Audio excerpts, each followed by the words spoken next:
Hi, I'm Bill Jordan. Welcome to practice number 4, video number 4 of my 15 video series on embracing the boom, the practices that I use to help me lead a better life. I think I can just get better. Silly me. At 65 years old, I think I can be a better guy. At least I'm trying to be. I've got a number for you right off the top of the video here. See if you can see that. 23,808. 23,808. This is high tech zoom in. Okay? I'm going to get back. I'll get back to this number, promise. It's kind of important. This is the toughest practice I think there is of the 15. This is the toughest. This is the hardest for me, and maybe it is for you. And it's that simple notion we've heard so many times: stay in the present. Stay in the now. Don't think about the past. Don't think about the future. Now, granted, we've got in our minds, we've got this elaborate time machine where I can zoom back to the past. I get on, let me tell you, I get on YouTube or something. I get on that vortex of time travel on YouTube and go back to songs from when I was 16, 17 years old. I can go back to old TV shows, play old Johnny Carson clips.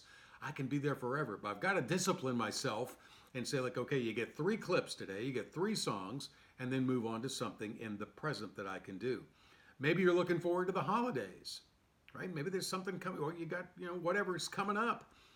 You're looking forward to that, a vacation. So we're time traveling to the future, and that eager anticipation, the excitement. We like that. The problem gets to be where we dwell too much on the past or the present. We get that, but really it's the negative. We dwell in the past on regrets. We have anxiety about the future. This gets back, and this is why many of these practices that I practice are interconnected. They're almost like cousins of each other. And you'll be able to do this as you watch these and go, well, that's kind of related to this one. This whole notion of staying in the present really is the serenity prayer that we talked about before. God, grant me the serenity to accept the things I cannot change, like the past, the courage to change the things I can, which means like today. What can I do today? Right? It's so interconnected. Staying in the present. And the trick is when you feel like your mind is racing away, and we call it monkey mind, where it's just going nuts, you have to catch it. You have to recognize what you're doing, reel it back in, and find something to focus on in the present. When I was 23 years old, I picked up a book by Dale Carnegie. It's considered a classic, How to Stop Worrying and Start Living.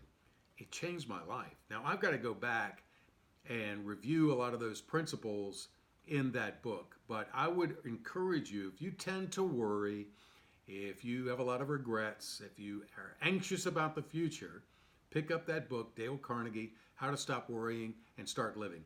And I would also say, don't borrow it from somebody or don't get it from the library. Own a copy that you can highlight and you can keep it on your nightstand and just reference it. Read a chapter here and there. You don't even have to read it in order. It is a classic, and when you read it, you'll find out why I mean it's a classic. In thinking about staying in the present, even the Lord's Prayer, this was pointed out to me by a friend, even the Lord's Prayer is about today. It's about the present. You pray, give us this day our daily bread. We're not praying for a week's worth of bread or this month's bread or this year's bread or the rest of my life's bread. It's give us this day our daily bread. Again, anchoring everything in the serenity prayer is powerful. This is really, really connected. Staying in the present is very, very hard.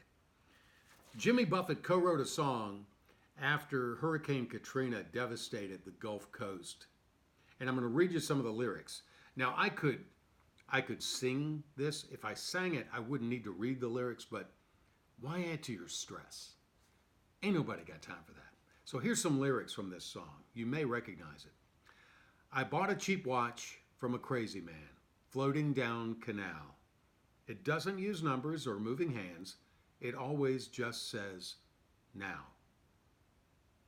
Now, you may think that I was had, but this watch is never wrong. And if I have trouble, the warranty says, breathe in, breathe out, move on.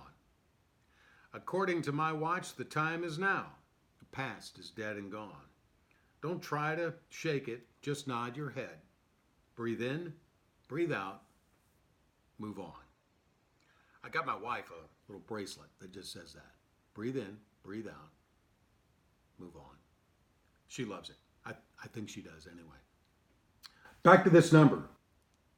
You see, I got to get the lighting right. 23,808. What could that be? Is that what I won in the lottery today? No.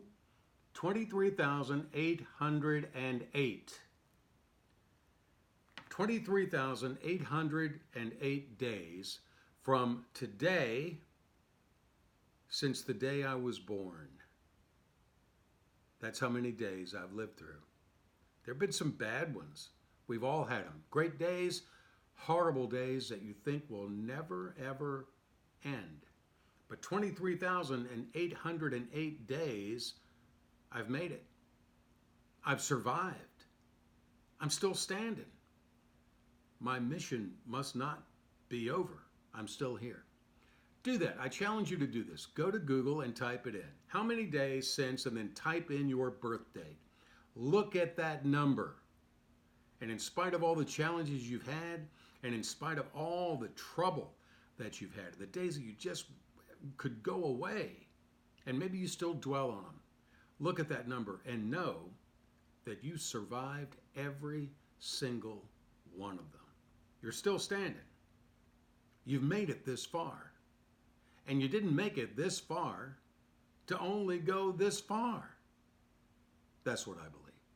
Think about that. Do your best to stay in the present. Reel it back in when you have to. And in the meantime, live your life. Forget your age. Embrace the boom.